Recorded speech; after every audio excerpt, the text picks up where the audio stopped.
अच्छा, एक क्वेश्चन है जो थोड़ा कंट्रोवर्शियल है थोड़ा टफ भी हो सकता है, लेकिन सब ये जानना चाहते हैं और बहुत इस पे चर्चा होती है, बहुत डिस्कशन होता है, तो मैं आपसे ही ये इसका जवाब जानना चाहूँगा। पहली बात तो medical science is absolutely amazing, मतलब गॉडली टाइप की चीज़ है। जिनको नहीं पता है उनको मैं बता दूं कि जब 1947 में आज़ादी मिली थी, तो life expectancy at birth in India 32 years थी। हाँ हाँ, इतनी बुरी हालत थी क्योंकि ज़्यादातर बिल्कुल बिल्कुल। बच्चे तो पैदा होते थे उसी समय मर जाते थे या कुछ टाइम के बाद मर जाते थे। तो हाँ, लाइफ एक्सपेक्टेंसी 32 था।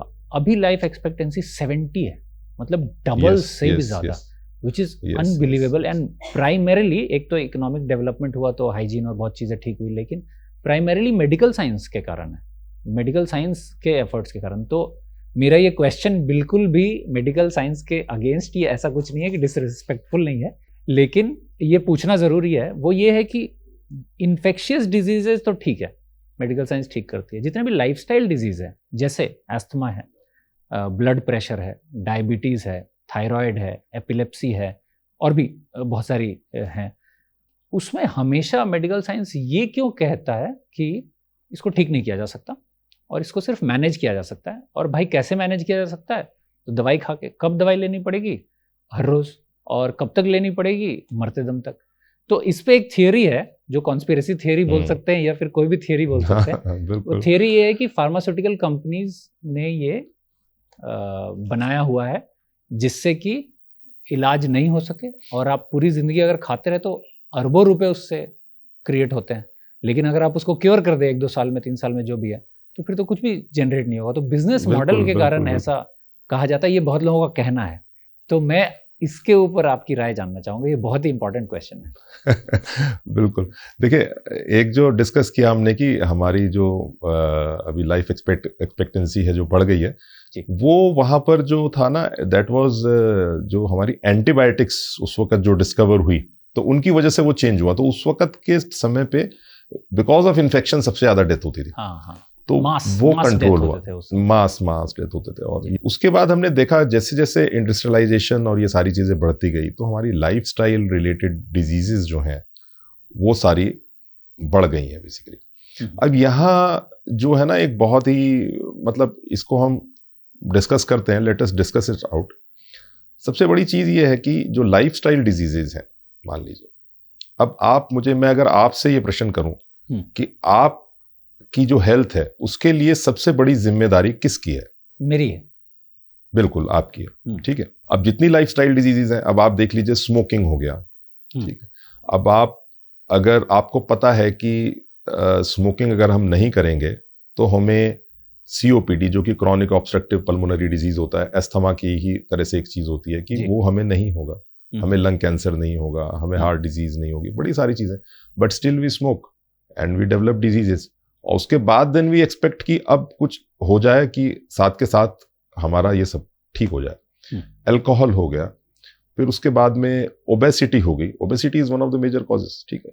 तो ये इतने सारे फैक्टर्स हैं जिनको कि हम जानते हुए भी और हम अपनी हेल्थ का ख्याल नहीं रखते हैं। तो हमने क्या कर दिया है कि अपनी हेल्थ जो है डॉक्टर्स के पाले में डाल दी है, जो कि सबसे पहले हमें अपनी हेल्थ का ख्याल रखना चाहिए, हम उसको नहीं रख रहे हैं। हमें लगता है कि अरे डॉक्टर तो है, वो देख लेगा, मुझे करने दो, मुझे खाने दो जो मेरी इच्छा है, मुझे सिगरेट पीने दो, मुझे शराब पीने दो, अरे क्या है, अगर हार्ट की आर्टरी में अगर ब्लॉकेज होगा क्या है, अरे छल्ले डलवा लेंगे, स्टेंट डलवा लेंगे, सब ठीक हो जाएगा, हमें मस्ती कर लेने दीजिए।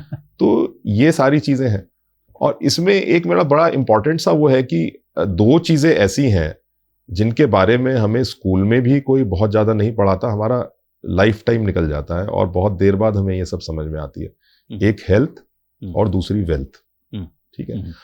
अगर हमें अपने हेल्थ के बारे में बचपन से ही बताया जाए कि ये सारी चीजें नुकसान करती हैं, उसके चैप्टर्स हों, इनफैक्ट हमारा एक सब्जेक्ट होता है जो MBBS में पढ़ा जाता है, that is community medicine, preventive and social medicine. अच्छा, अरे भाई MBBS में क्यों पढ़ा रहे हो, उसको आप पढ़ाइए पहली क्लास से और उसको थ्रू आउट बताइए कि हम कैसे डिजीजेस को प्रिवेंट करें और अपने आप को कैसे हम जो है स्वस्थ रखें।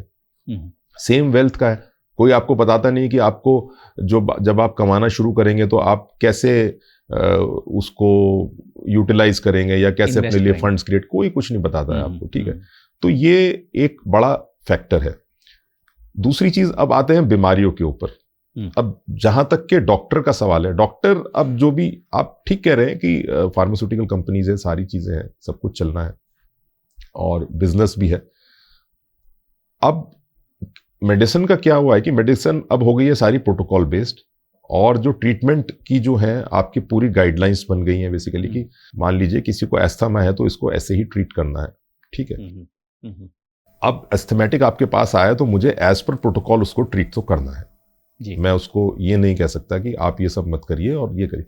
हाँ, मेरी ये जिम्मेदारी जरूर है कि अगर मुझे उसको अवेयर करना है कि अगर आप ये करोगे तो शायद आप इसको कंट्रोल कर पाओ या क्योर कर पाओ इस चीज को, तो आप साथ में जो प्रिवेंटिव ऑप्शंस जो हैं वो भी मुझे उसको साथ में देने चाहिए, पर साथ साथ मेरे को प्रोटोकॉल भी उसका जो है फॉलो करना पड़ेगा। अब मान लीजिए कोई पेशेंट है हाइपरटेंशन का है या डायबिटीज का है, अब मैंने उसको किसी ऑल्टरनेट सिस्टम पे डाल दिया कि नहीं जी इससे क्योर हो जाएगा, आपको मैं ये दवाइयाँ नहीं देता, और मान लीजिए कल को पेशेंट को कुछ हो गया, ये पेशेंट की डेथ हो गई या कुछ भी हो गया, और इन केस अगर वो मेरे अगेंस्ट कुछ केस कर देता है आज की डेट में, ठीक है, अब ये कंज्यूमर प्रोटेक्शन उसमें आ गए हैं सारी चीजें, तो आपको सब कुछ प्रोटोकॉल बेस्ड करना ही है। ये भी एक उसी का हिस्सा है कि अगर मुझे क्लिनिकली लग रहा है कि मुझे ये टेस्ट करने की जरूरत नहीं है, पर फिर भी मुझे करना पड़ रहा है प्रोटोकॉल की वजह से, अगर मैंने ये कल टेस्ट नहीं किया, कल को कोई भी इश्यू आ गया तो मेरे ऊपर एलिगेशन आ जाएगा कि देखिए इन्होंने ये टेस्ट नहीं किया था, ठीक है। तो ऐसे में क्या है कि अगर मैं प्रोटोकॉल फॉलो नहीं करूंगा और पेशेंट के साथ कुछ प्रॉब्लम हो जाती है और मेरे अगेंस्ट केस हो जाता है, तो वो तो अल्टीमेटली वहां जब जजमेंट होगा तो वो इसी बात पे होगा कि मैंने क्या प्रोटोकॉल्स को फॉलो किया था प्रॉपर या नहीं किया था। जी। तो ये एक बड़ा ग्रे एरिया है, पर इसमें घूम फिर के सारी बात वही है कि देखिए हमें अपनी हेल्थ का ख्याल रखना बहुत जरूरी है, उसका प्रिवेंशन कैसे करना है वो बहुत जरूरी है। अगर हम ही अपनी हेल्थ का ख्याल नहीं रखेंगे तो फिर बाकी सबको ब्लेम करने से क्या होगा बेसिकली। मैंने एक 8 चैप्टर वीडियो कोर्स भी बनाया जिसका नाम है heal asthma using yoga, Ayurveda and nutritional therapy. इसका फर्स्ट चैप्टर आप www.redashtv.com पे जाके देख सकते हैं। लिंक डिस्क्रिप्शन और फर्स्ट कमेंट में भी है।